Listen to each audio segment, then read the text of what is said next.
Hello and welcome to the Gaggle, where we challenge and, if necessary, destroy media narratives. I'm George Szamuely. With me today, of course, is co-founder of the Gaggle, Peter Lavelle. So, Peter, our friend Tucker Carlson has been on a roll over the past few days. So, first of all, he was at this family leadership summit organized by this Blaze TV, during which he interviewed six Republican presidential aspirants. And one could say about those interviews is that some of them were just absolute bloodbaths. And he put pay to a few presidential runs during his interview. They were masterfully done, and just remarkable of what an interviewer can do and how badly other interviewers perform. So then he followed up with a bravura performance at the Turning Points USA conference, which was in West Palm Beach, Florida, where he gave a very lighthearted, but at the same time very impressive presentation. He didn't seem to have any notes. No notes. Yeah, nope. He did it in a very informal way, but made a number of stark, very, very pointed comments. So I want to first, Peter, show you. And just with the second one, just real quick here, he interacted with people. He saw them. Yes. He saw them. They saw him. There was a connection made. That is so rare, and it's very powerful. Go ahead. Yeah, exactly. So I want to just show a couple of some excerpts from two of his interviews. So first of all, I want to show the interview that let me. All right, having some difficulties here. As is, let me. This. All right. So. Don't worry about it, George. I see Aaron Mate and Max Blumenthal do this once a week, and they do the same thing you're doing right now. Yes. So let's first show you the interview with Nikki Haley.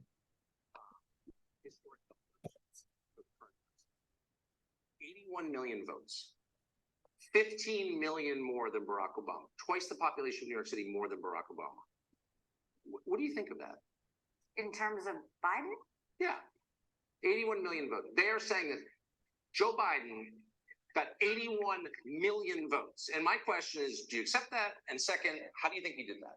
I mean, all I care about is changing that. Like, we can't afford a President Kamala Harris. I will say that over and over. Amen.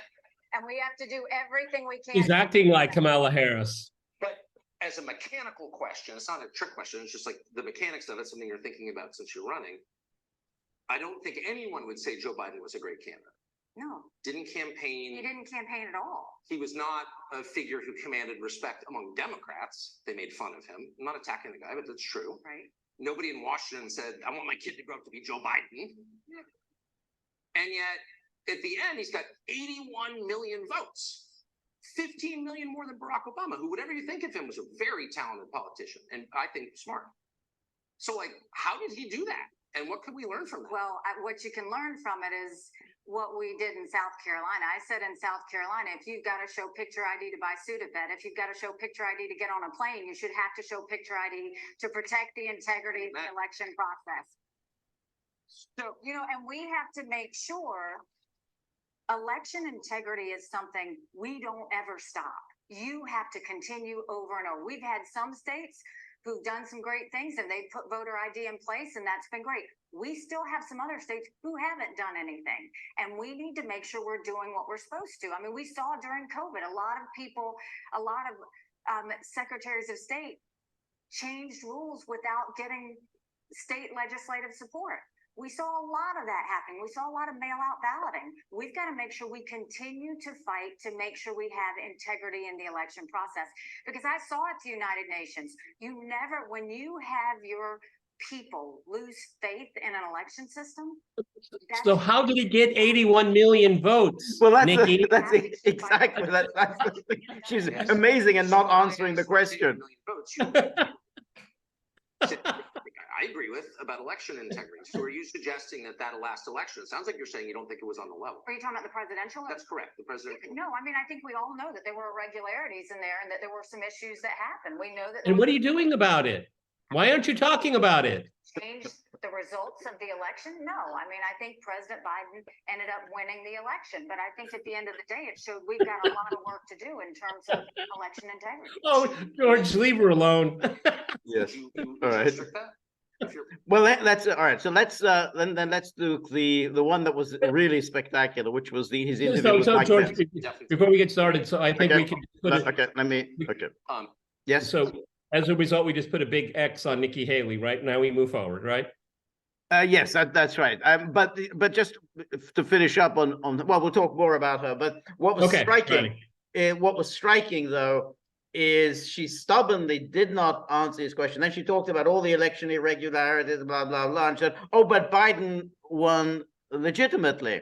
Well, how do you know that? I mean, you listed all the things that went wrong, and then you say, "Oh, well, Biden won legitimately," and then the question, the 81 million votes. She still didn't know how the hell did he get 81 million votes? Leap of faith? Huh? What? Huh?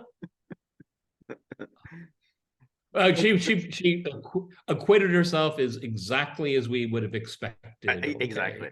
So this was Mike Pence. So this Mike is the most bizarre thing I think I've ever seen in my life. I'm sorry. That's right. So he pointedly was unable to answer any of Tucker's questions about January the 6th, and again, continually contradicting himself, attacking Trump, and now they get onto the subject of Ukraine, and this is where it gets very interesting. And as he's holding the microphone, I have the impression that he wanted to use it as a weapon.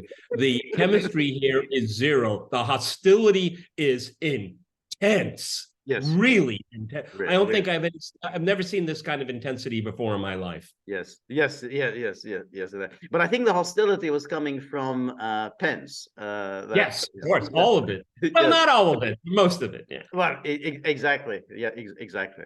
So let's take a look then. You recently met with Zelensky, according to news reports. And I'm wondering if during that meeting, as a prominent Christian leader, which you are in addition to your political views, you broached the question of his treatment of Christians within Ukraine. The Zelensky government has raided convents, arrested priests, has effectively banned a denomination, a Christian denomination, the Ukrainian Orthodox Church within Ukraine, has persecuted Christians. And I wonder if you raised that with him. I did raise the issue when we were there. And I raised it with the leader of the Orthodox Church when I was visiting Kyiv, and asked him about concerns about religious liberty. He assured me that the Zelensky in Ukraine was respecting religious liberty, even while recognizing no eye contact, very small elements of the Russian Orthodox Church that were being utilized for the purpose of advancing the Russian cause in Ukraine, and that they were taking steps to hold them to account. But the leader of the church at St. Michael's in Kyiv told me personally that he believed that the Zelensky government was respecting religious liberty. And I must tell you, other than the sanctity of life, there's no higher priority in my life.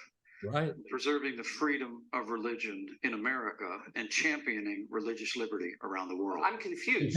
On this question, it's very clear that the Zelensky government has arrested priests for having views they disagree with. That's not consistent with religious liberty. It's an attack on it, and we're funding it. And I'm just wondering how is it, and I don't mean to be disrespectful at all, but I sincerely wonder how a Christian leader could support the arrest of Christians for having different views.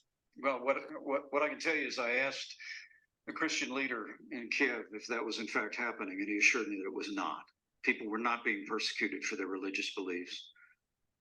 Now, let me take a break here. I know we disagree on this strongly, but I respect your right to your opinion on Ukraine, and I trust you'll respect mine. Losing the argument. Look, I've been to Ukraine now twice. Losing the argument. My wife and I traveled into Ukraine a month after the initiation of hostilities. We traveled then with a group called Samaritan's Purse, providing Christian relief to the millions of Ukrainians. Women When and you're children explaining, that you're losing. flee that country in the face of the unprovoked Russian invasion that began a year and a half ago.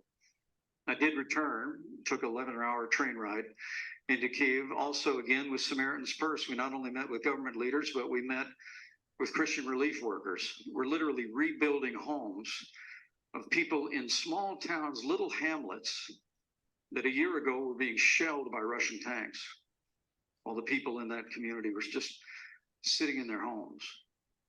I mean, the truth is, what I saw was not just evidence of war, but I saw evil. And I believe that it is in the interest of the United States of America to continue to give the Ukrainian military the resources that they Here need it comes. the Russian Here it invasion comes. and restore their sovereignty. Oh, yeah. Would you, may I ask? Note the would you booing. be- And I believe you have a good faith position on this, and we have disagreements on it, but I want to just, I can't let you elide over the question of the treatment of Christians. I know, I heard And that would again, you be, Tucker. well, no, but hold on, would you, No, would you problem be is you don't willing? accept my answer. I just told you that I asked the religious leader in Kiev if it was happening. You asked me if I raised the issue, and I did. And I'm saying. I also raised it with the Ukrainians, and I was told that there are religious leaders who have been working with the Russian military that is murdering people by the thousands. Okay. I mean, Tucker, look. Wait, but hold on. Don't you think? Let me explain to you what I think our national interest is there. I would think you would have greater concern for religious liberty in Ukraine. And I'm surprised by I told you I raised the issue of religious No, liberty. you spoke to one person who's clearly I didn't on say I one spoke to side of it. And there are many, many news reports that are not disputed by anybody that Right. many clergy have been arrested in Ukraine. And I'm merely saying, I may not agree with their views. I'm not Russian Orthodox, but you can't arrest clergy for having different views, period. Because if you do, you violate the basic tenet of Look, I won't look. I want to be clear with you. I won't stand by it. I won't stand for it. If people are being persecuted for their religious beliefs, I won't stand for it in any country with which a country of our nation is supporting. But or you'll fund it. Yes. You'll fund it. Paragraph. But let me say to you, our national interest in Ukraine, Oh, here we go. I believe, is more Here we the go. fact that I spent 10 years on the Foreign Affairs Committee in the House of Representatives. I spent 4 years as vice president. I've met Vladimir Putin. Let me tell you, if Vladimir Putin overruns Ukraine, I have no doubt that in a short period of time, that Russian military is going to cross a border of a NATO country that our armed forces will have to go and defend. And you want Ukraine in Started NATO. a day this morning at Rosie's in Zionsville, Indiana, with my son, Captain Michael J. Pence in the United States Marine Corps.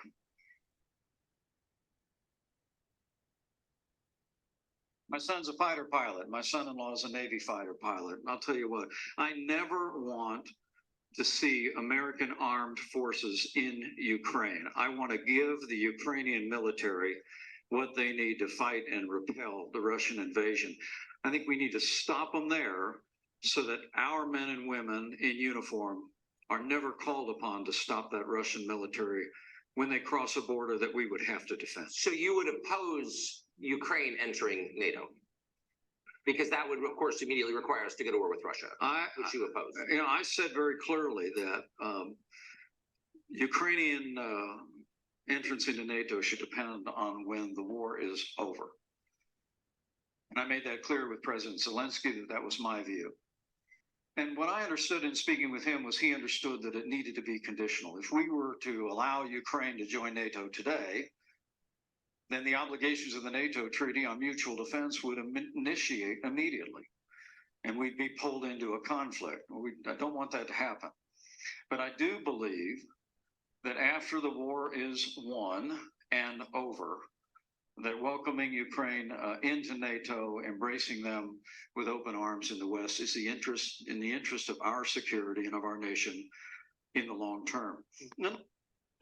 So it went on after this, and one of the moments later on is when Pence was urging more and more weaponry into Ukraine, and he felt, of course, the Biden administration isn't doing enough, isn't sending enough.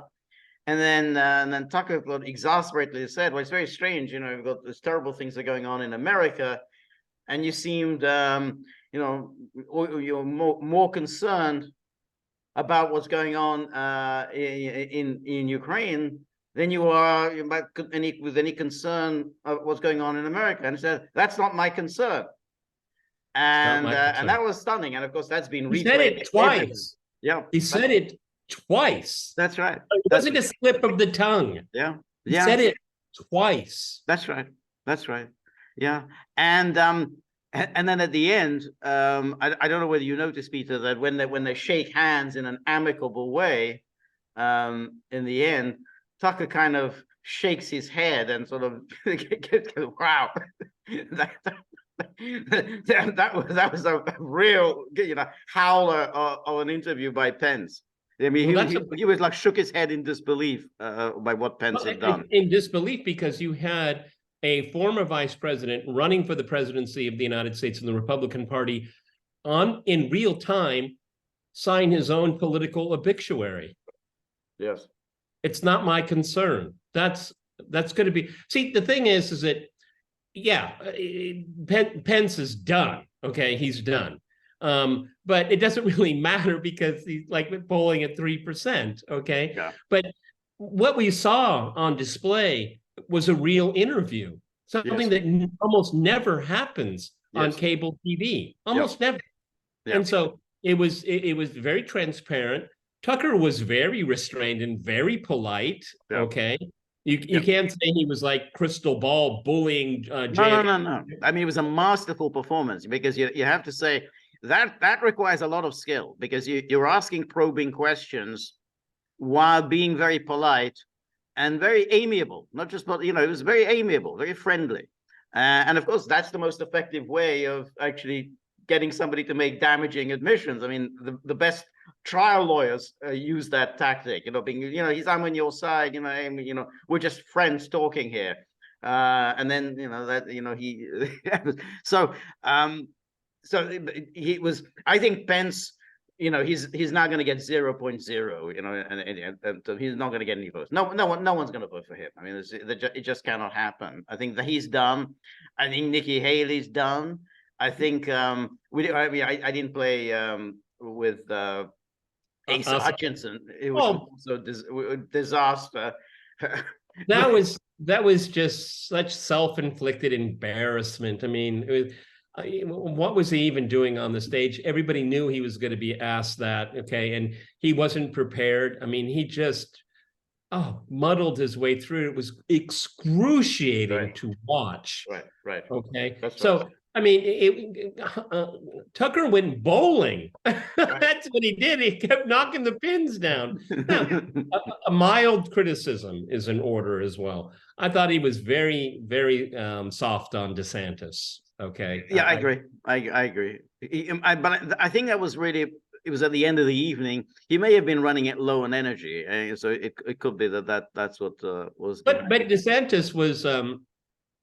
He was much more lively. He was much more adroit. He was, ethereal, something we haven't seen. So that helped. But Tucker had no intention of going for the jugular. I'm sorry, it just comes to my mind. No, that's right. But the other ones were so vulnerable, and we all knew what their vulnerabilities were. And Tucker just showed it to us. Okay. Right.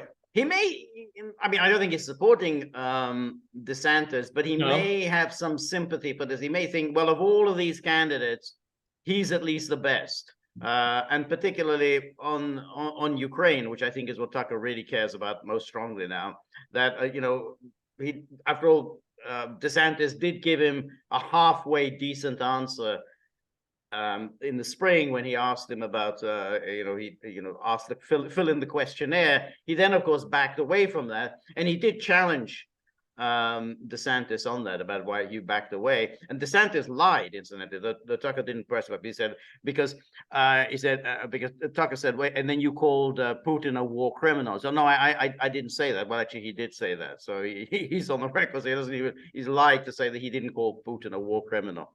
But I think he felt that, at least he's better than the others. Tim Scott also, I think, did terribly.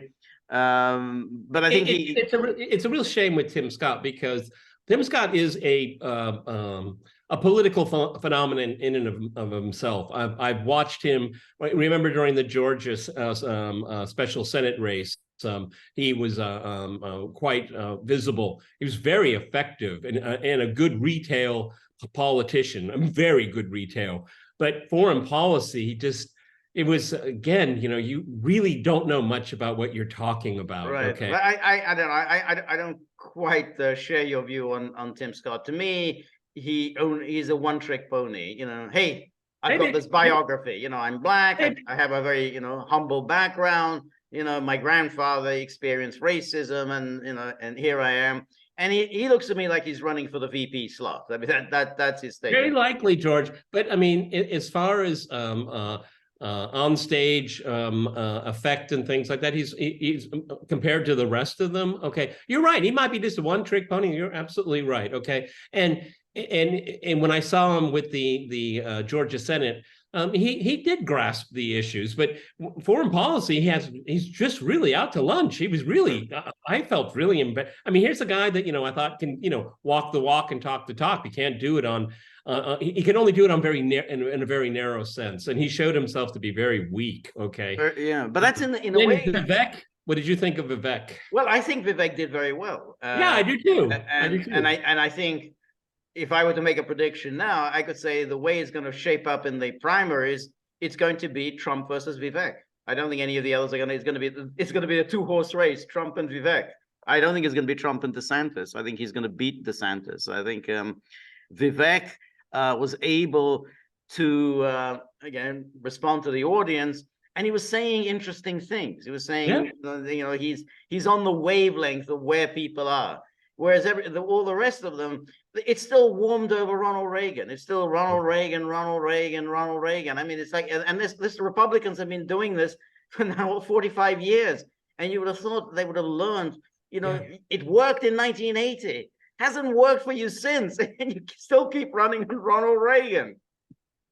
Vivek he's a real oddity. He's like a little gadfly that can do. Okay, he's not that little choo-choo that can make it up to the top. He doesn't have the backing. There's nothing. He has no broadband in anything. Okay, I think a lot of people would agree with what you have to say, but I don't think they'll necessarily vote for him. Okay, and let's be blunt. He's a really good self-promoter. He's good at it. Yeah. He's a natural at it. Well, that's it. I find that kind of a little off-putting about it, because he does have that. He's so glib. He's one of these, does these late night infomercials, selling my product. Hey, I've got these great houses in Florida that I want to sell you for nothing. Yeah, but I mean, but you used the word wavelength. Yes, he definitely connects. But see, there's no downside for him to do that, and he knows it. Okay, he knows that he can be glib and he can go out there because he's an independently wealthy person. Okay, he's a very successful entrepreneur. He's probably self-financing this. He knows he's not going to get the nomination. I mean, he's in for the long haul. This guy is not in for the primaries of next spring. Okay, if he makes it on the stage, great. Well, if he doesn't, but this is where I think that. I think he will do well. That's why, as I say, I mean, maybe we disagree here. That I think he will be Trump's main rival, because the Republicans are just not in the mood. At least the people who vote in the primaries, they're not in the mood to vote for these establishment, boring candidates with their canned answers. Everything is rehearsed, and with all the low hanging fruit and all these easy points, and they think they can get away with it. And you know, and it's very, very tiring. I mean, we saw a little bit of that with Nikki Haley. You know, hey, how do I make these sort of my talking points? How do I get my talking points in? You know, yeah. Well, when in South Carolina, we made all these changes in the laws. And when I was at the United Nations, and I was at the United Nations, and you know, and I supported Israel, and I'm against all the bad guys, you know, in Iran, and they were all doing that. And I'm a woman of color, and I'm under 50, or that's right. I'm a woman, exactly. I'm under 50. That's a bizarre turn. You know, hey, I'm young. You know, she's not even under 50. I think she's over 50. So I don't know where she got this idea that she's young, but even so, but that's the thing. And you saw this with Pence. It is all these tired cliches, and that's why I just don't think the Republican voters, the media, the donors, the lobbyists, all the usual people with the money, yeah, they'll support them. They'll, you know, and they're probably going to try and get somebody else in. I think Glenn Youngkin. I mean, they're now moving to get Glenn Youngkin, and seeing that DeSantis's campaign is kind of fizzling out, so they got to get somebody, the anti-Trump. But But Youngkin, I think, will do as poorly as DeSantis. So I don't think Youngkin has the fire in his belly for it. No. Okay, and I don't think Vivek will pass muster for these individual primaries. I just don't. Okay, DeSantis, he'll make it on the ballot. Okay, but I don't think Trump will debate any of them. I don't think he would. I don't see the point. I mean, interestingly enough, George, is that Trump's argument not to debate, Tucker made for him. Right. Yes. So Trump didn't even have to make the point. Tucker did himself. Right. No, I think so. And I think, you know, who's going to watch these debates? Okay, it's going to be likely GOP voters. Okay, people that are the primary voters are very different than the rest of the Republican Party. You know, they're not even going to tune in to watch this stuff. Okay? If they do, they just want to see their hero, Donald Trump. Okay. So I mean, Tucker Carlson, he not only did, I was going to say torched. He allowed these people to torch themselves. I mean, he didn't do it.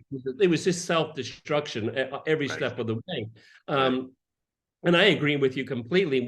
Nobody wants to listen to this kind of garbage anymore. And Tucker proved it, okay? And it shows Tucker's evolution over the last 6 years. He's far more populist now than he was before. And he knows that.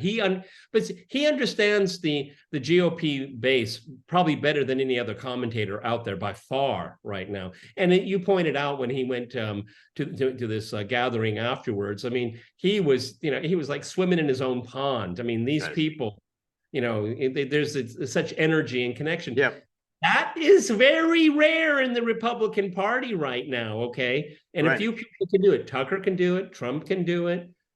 Which I think, to be honest, he's just a gadfly for me. I don't agree with you. That's going to be Trump and Vivek. Okay, and not at this. We'll see. Yeah, because I mean, as I say, I think the Republican voters, you know, I think they just don't want to hear these canned politicians. 100%. Yeah, it just doesn't work anymore. And I think these politicians, they haven't figured this out.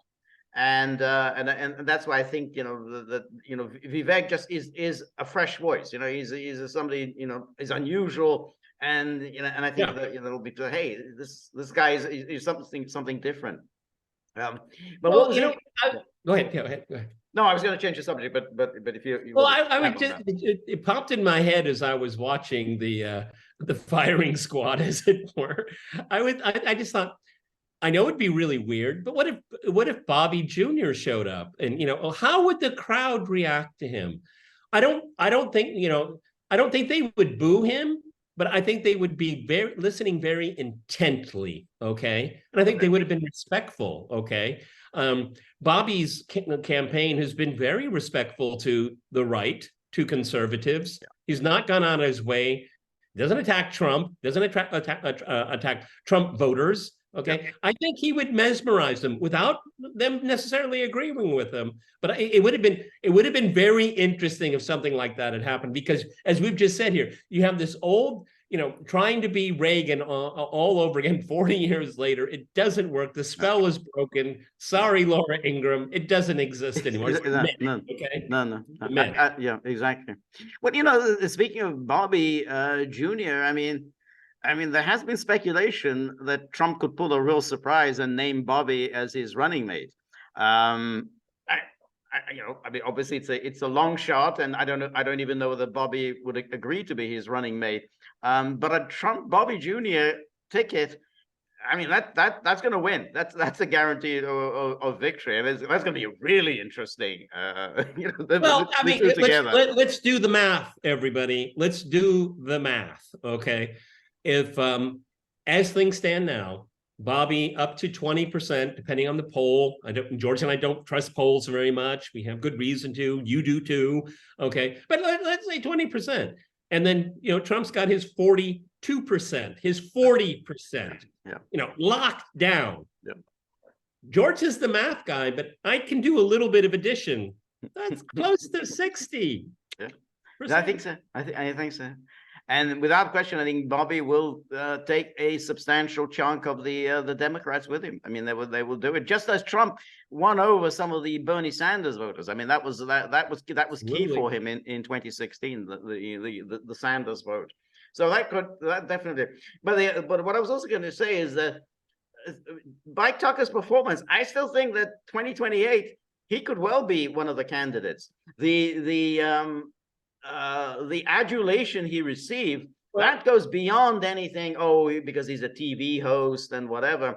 And before, yes, we could dismiss he had a cushy gig at Fox News and so on. Why give that up? He doesn't have a cushy gig anymore. That was my line. Remember? Yes, that's right. Exactly. And I thought, yeah, well, why give it up? I mean, you're making enormous amounts of money. You're doing what you really enjoy doing. Why go through that? But now that he's a kind of a media entrepreneur and essentially kind of a public figure. I mean, he's now essentially, he's going to be doing a lot more of this public speaking and so on.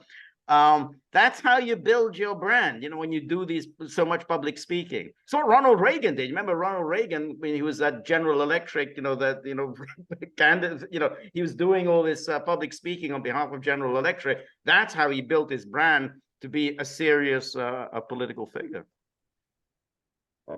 Eating comes with the appetite comes with the eating, and right. George is absolutely right. I thought exactly the same thing. Now he's untethered. He's alone. He's on his own. He's independently wealthy. Doesn't have to rely upon anyone. Right. And it looked like he was stumping. It did. It did. He's pretty good. I'm not going to name names. Name names. See? It's symbiotic. It's symbiotic. Name the name. Yeah. That's right. And that was what was so striking, is that he was so much more talented than the people that he was interviewing. And so, he had much more of a rapport with the audience than they did. Again, they were going lamely through the talking points. Oh, I got to mention that. Oh, yeah. Oh, the border. We got to seal the border. Got to do something about the border. And then, of course, the moment he kind of presses them, but you don't like the illegals. What are you going to do about the illegals? They never, they make all these easy points. And the moment you ask them a very specific question, like whether it's the illegals or, or Ukraine, we got to win in Ukraine. Well, how do you define victory? I mean, all of these things, they never, it's easy to make these points. It's harder to get specific. Well, Asa Hutchinson and Pence, you can tell things are going badly. I know you have your opinion. That means your opinion isn't. You're not reading the room, dude. Right. You're not reading the room. That's okay. Right. That's right. Tucker is reading the room. You're not. Yeah. Okay. Yeah. I mean, for Hutchinson had zero chance. I don't even know why he is running at all. Okay. You think you're going to get liberal Republicans? I think that's a narrowing group of people, if they even exist. Okay. And then with Pence, I mean, that was a train. I mean, the Blaze guys, and I don't watch the Blaze. I just watch this event. But I think Glenn Beck put it, or one of his guests put it, is that Hutchinson was the Hindenburg, and then when they got Pence on, it was the Titanic. Okay. But that in itself is interesting. I mean, I've never been a huge fan of Glenn Beck, to say the least, but I do remember him from the Iraq war era. He was a real Iraq war zealot. I mean, he was gung ho is, you're putting it And mildly. he's a fanatical Zionist, fanatical. Okay. Financial Zionist, but he wanted to go all in on Iraq, and he was attacking everybody who was expressing any skepticism about the Iraq war. And I mean, you know, there came a point that he was even too extreme for Fox News. I think he was demoted at some point. But he's changed. He's had a change of heart. I mean, he's definitely not, you know. Look, people change, events change. If you admit you're wrong, at least in American politics, that can go a long way. Okay, there's still an element of forgiveness and redemption. Okay, right. Tucker has done this repeatedly. His stance on the Iraq War too, and he's come to terms with it, and he's open about it. Okay, and don't be like, you know, oh, but I never supported the war. Yes, you did. You voted for it every single time. That's right. Yeah, no, exactly. I thought so. This was a really interesting, and I think, you know, just gonna, you know, when we come to Trump may well just argue that I don't see any reason to extend this whole race, because we're just draining ourselves, we're just weakening ourselves by a long, protracted primary fight. We need to get prepared for the general election. So he may just simply say, that's why I'm not even bothering with this. Let's get it over with, you know, so, you know, and instead of trying to make it into a horse race, or who's going to win in, you know, South Carolina or whatever. He said, no, that's it. Let's just get it over with.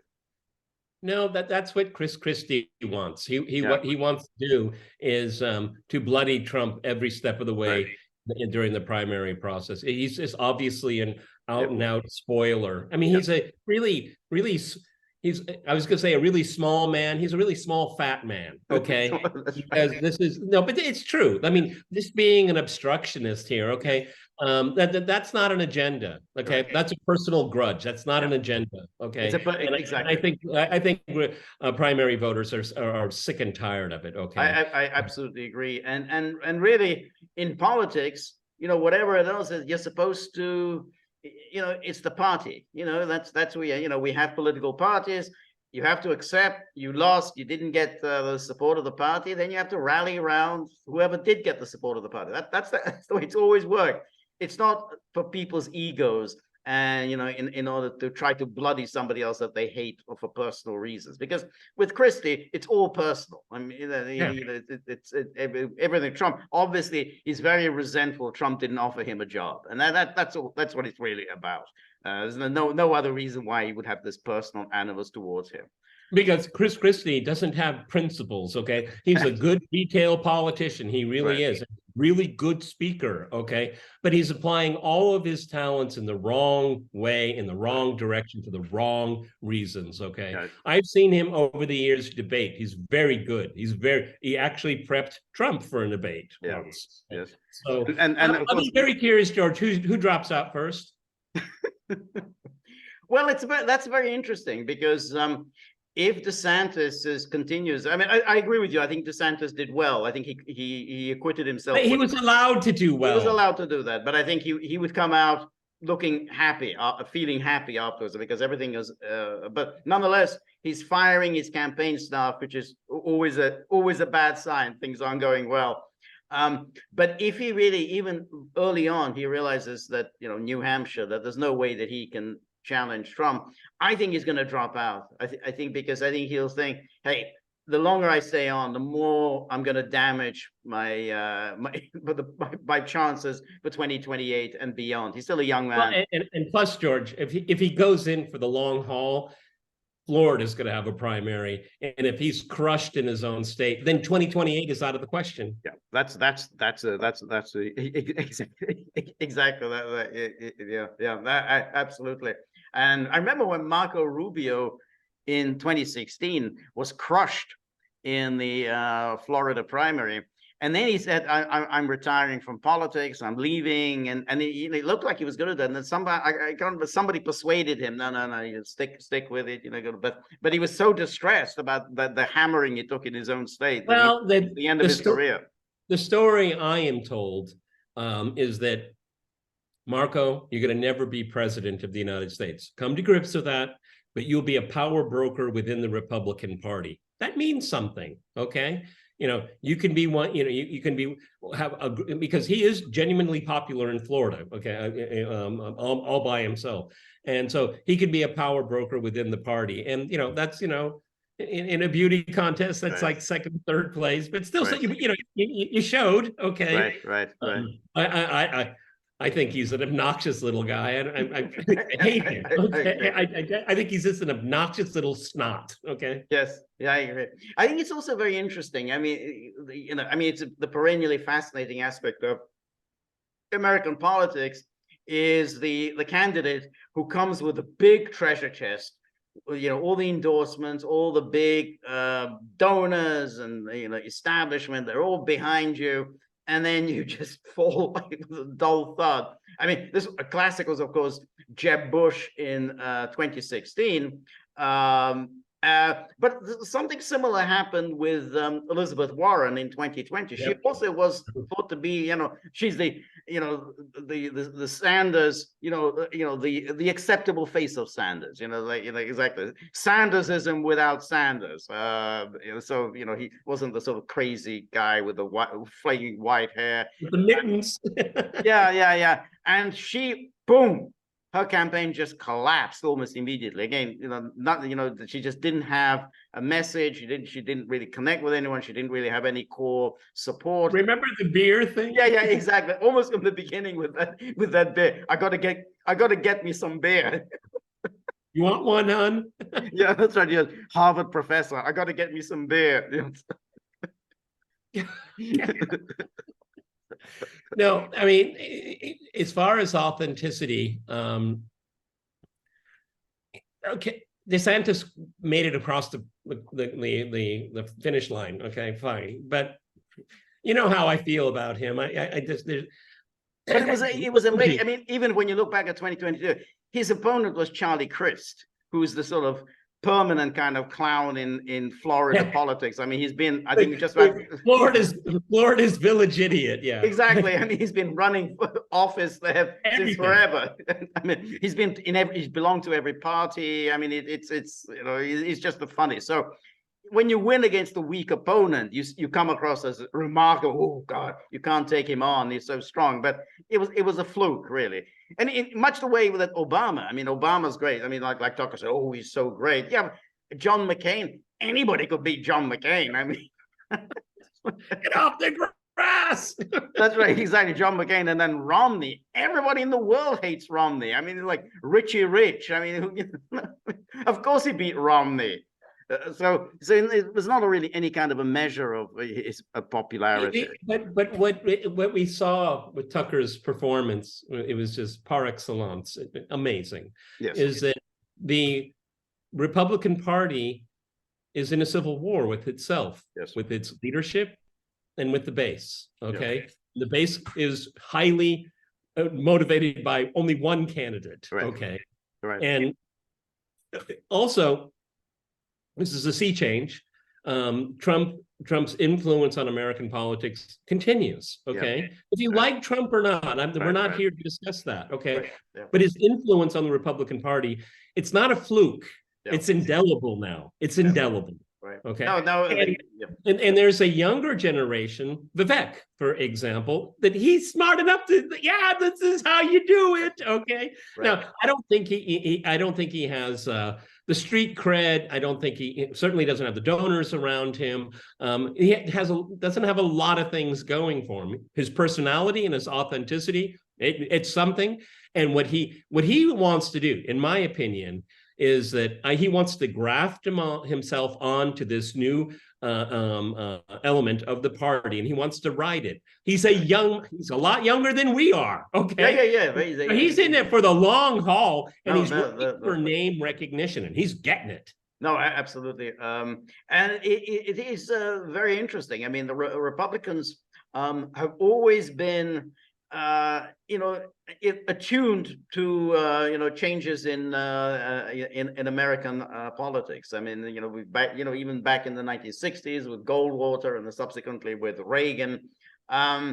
In a way, the Democrats are just it's the machine. It's always been machine. The Democrats vote the way their party leaders tend to do, with the exception of 1972. That was the one kind of fluke year that the Democrats behaved like Republicans. They voted with their heart. They got McGovern.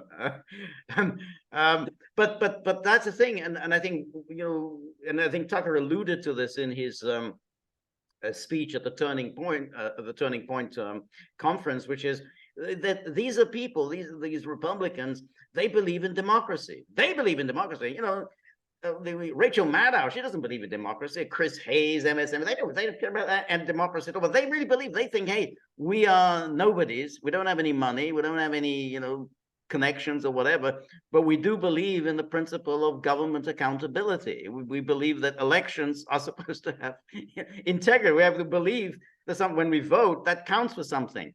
And they made their feelings clear. I mean, they did it on January 6th and have gone on feeling, like there is a reason why they continue supporting Trump, irrespective of any of Trump's actual policies. They still feel Trump speaks for them. Trump somehow, is in tune with what they want.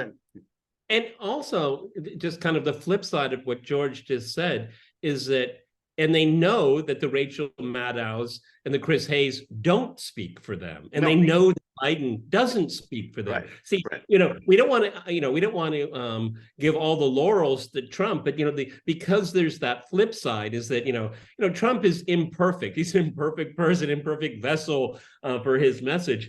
But we know how imperfect the other guys are, right.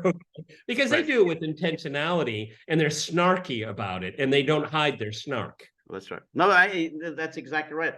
And it's something about Trump's earlier career. I mean, he always had the popular touch. You either have the popular touch or you don't have a popular touch. But he did it. I mean, even when he was doing real estate, and he was the fodder for tabloid gossip.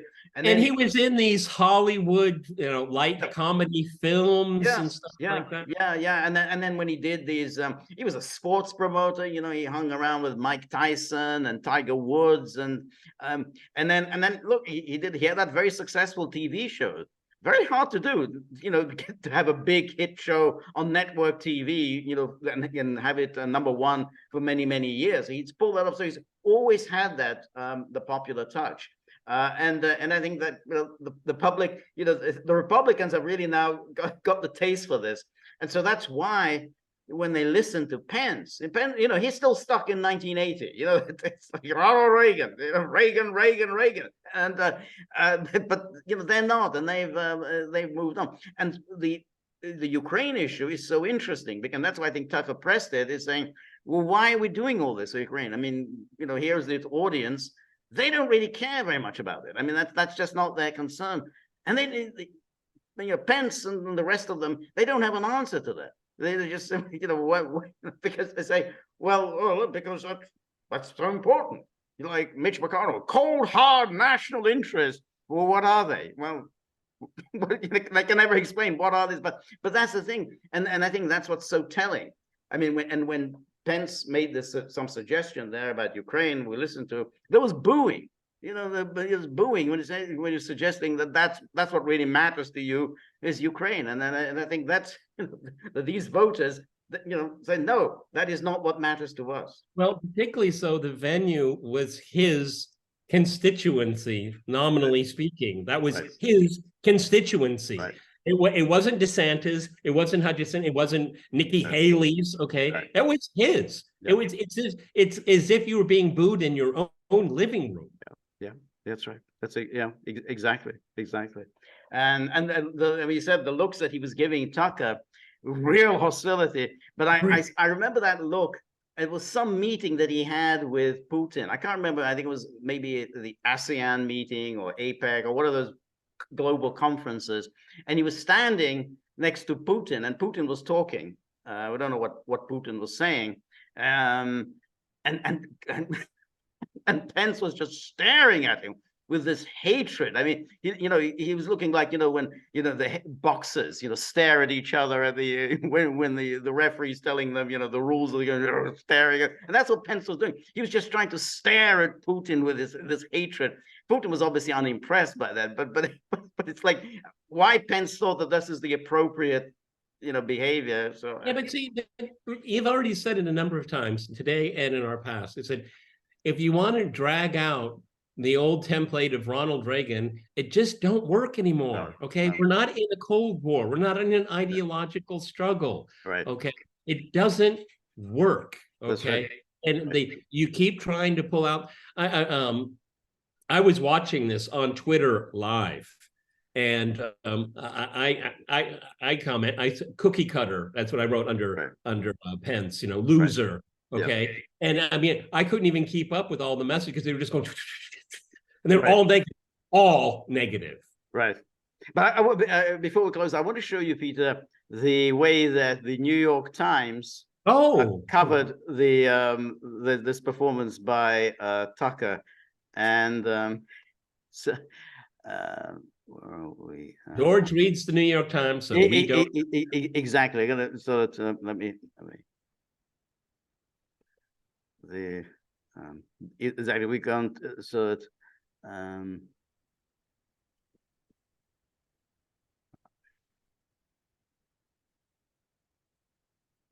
because it's very, very instructive how he did it. In fact, Tucker, during his presentation at the Turning Points USA conference, said, I never read the New York Times, it's worse than porn.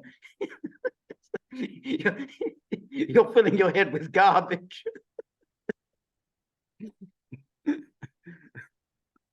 And that's all impromptu, George. That's just. It wasn't like Rachel Maddow when Max Blumenthal showed up and she, was looking at a card. Yes, remember? That's right. Exactly. That exactly. Yeah. I just love that. It's worse than porn. So here was this. The headline: Tucker Carlson turns a Christian presidential forum into a Putin showcase. Just to, subtle, very, very subtle. So a Christian presidential forum into a Putin showcase. And then it says, Bob von der Plaats, the conservative evangelical kingmaker in Iowa politics, now knows what happens when you turn over your Republican presidential showcase to Tucker Carlson. Jesus is out, Vladimir Putin is in. Now imagine that, what a stupid, ridiculous thing that is to say. Jesus is out, Vladimir Putin is in. So vapidly stupid. Exactly.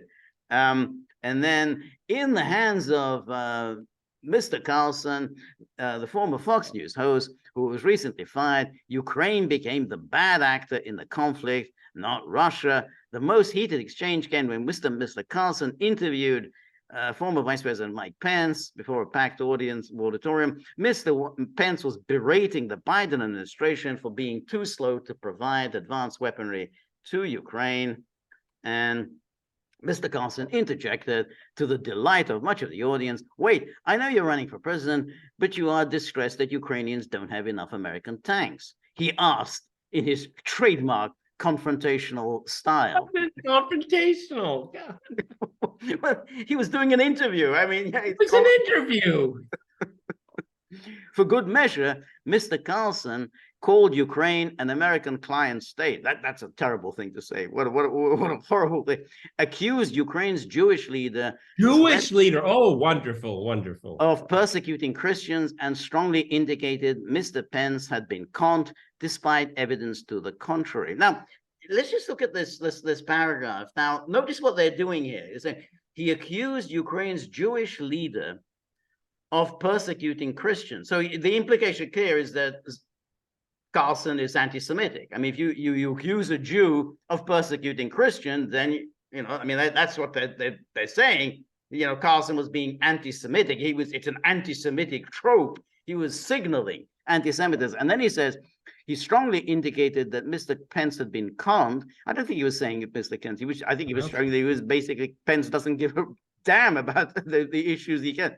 despite evidence. So the point here is not the Ukraine's Jewish leader in persecuting Christians. No, the context is that we're supposed to be, the U.S. is supposed to be supporting democracy, okay?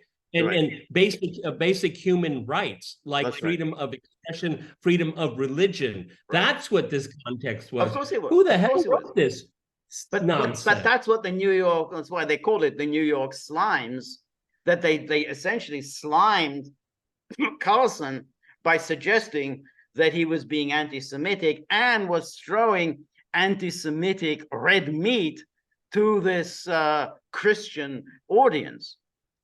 Because there was no indication whatever by anything that Tucker said that Zelensky's Jewishness was in any way motivated. It was basically, as you said, they were showing, hey, you're claiming that your client state is a model democracy. Look what it's doing. It's the thing that most reprehensible. They're persecuting clergy, and they're persecuting them for having views different from that of the government.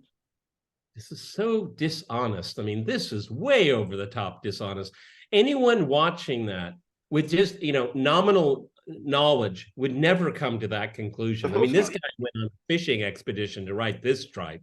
Exactly. Despite evidence to the contrary. Well, what evidence is there to the contrary? So they're now, carrying water for Pence. That's amazing. New York Times now carrying water for Pence. And then it says, Mr. Pence was not alone. Senator Tim Scott argued that by degrading Russia's military, American aid to Ukraine was making the United States stronger and more secure. It's really working for us. And that's why, Tucker said, well, how is it working for us? I mean, past 2-3 years, America is manifestly weaker than it was. Mr. Carlson responded with a signature dismissive response.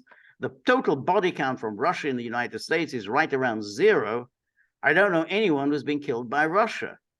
I know people personally who have been killed by Mexico, he said, adding, why is Mexico less of a threat than Russia? But again, what he's doing is saying, well, how is Russia a threat to the United States? All, Pence and the rest of them will say Russia is somehow a huge threat to the United States, but they're never really able to explain in what way is Russia a threat to the United States. And that audience also did not understand, how is Russia a threat to the United States? Is Russia exporting fentanyl into the United States, George? Yeah. Putin, I'm aware of. Yeah, Putin is bringing fentanyl into the United States.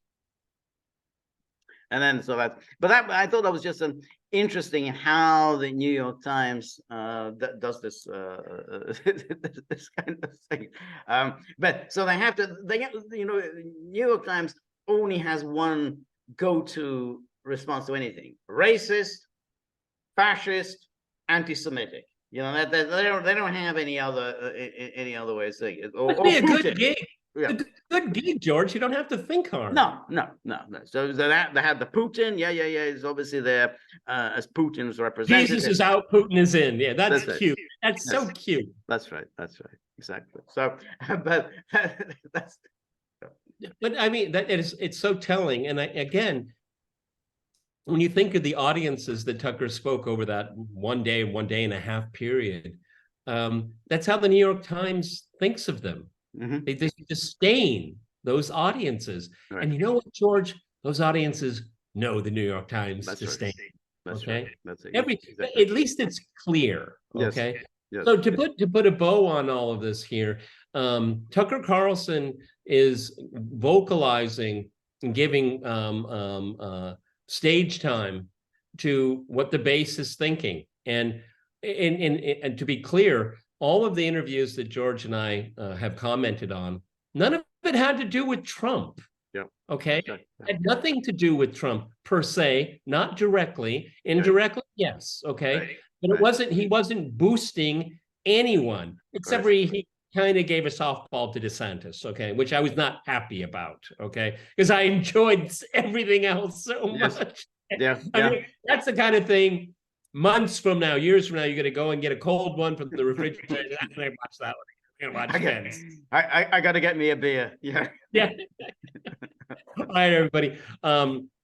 I'm really glad that we did this one here because I think it's so interesting and it's so telling about what's going on. And it's elites against everybody else. Okay, it's elite. Look what they're doing to Bobby. Look what they're doing to anyone that dissents from the people in power, the professional managerial class. Okay, it's all easy to see now. No hiding. No question. And it's clear that for the voters, for the Republican primary voters, they're not listening to the Republican political establishment. They're not listening to Republican media. They're not listening to Fox News. I mean, that's amazing. Fox News anointed DeSantis, but the people who exactly. And so that again, it's so completely changed just in the last 10, 15 years. How Fox News really is, for many of the people who attended, it's just a dirty word. I mean, they hate Fox News. It's a remarkable transformation. So they've abandoned Reagan, and now they hate Fox News. So my feeling was nobody in those audiences watched Fox News at all. No. I mean, and we see but 4 months ago, every single one of them. Yeah, and because of Carlson. I mean, that's it. And now then the numbers are embarrassing. And when you have people like Hannity, he still lives. He's living in the Reagan era, and then the great days of the Gulf War and everything. The Iraq invasion. It's still that's it. That's their moment, and that was the moment of Fox News. The Fox News will always be associated with the Iraq invasion, catastrophic if it was, but it was basically Rupert Murdoch gave us that war. I mean, he did the most to promote it, and Americans have had to live with the consequences of Murdoch's intervention. Yep. We're watching the landscape move right in front of us in real time. It's so interesting. The forces of evil, and because Pence used that word at the New York Times and everybody else, they have a lot of power and a lot of influence. It's going to be a very, very nasty, nasty campaign. Yeah. Not the primaries, the general. It's going to be very absolutely. And that's why you need to fill up the tip jar. Okay. This is Peter and George. We're the Gaggle One Locals. So please go to thegaggle.locals.com. Do visit our store and do wait, because it's Sunday, and the first live stream that George has is on Tuesday. Tuesday, 3 p.m. Eastern Time. Come with comments, criticisms, and suggestions. And when it's over and done with, remember a little Buddy, because Buddy says, yeah, I'm with the populists. I've given up on Ronald Reagan. I count me in with the populists. So he's saying, but now that I'm with the populists, I expect that tip jar to be filled. So, he's now, one of the populists, so do something for that tip jar, to make it all worthwhile. We're very grateful for all of your help and friendship and support. The more you're able to donate, the more of these videos we can make, the more we can improve the technology, and above all, we're setting an example for how we can, move towards populism. So remember, if you like the Gaggle, please like, share, and subscribe. See you soon. Bye.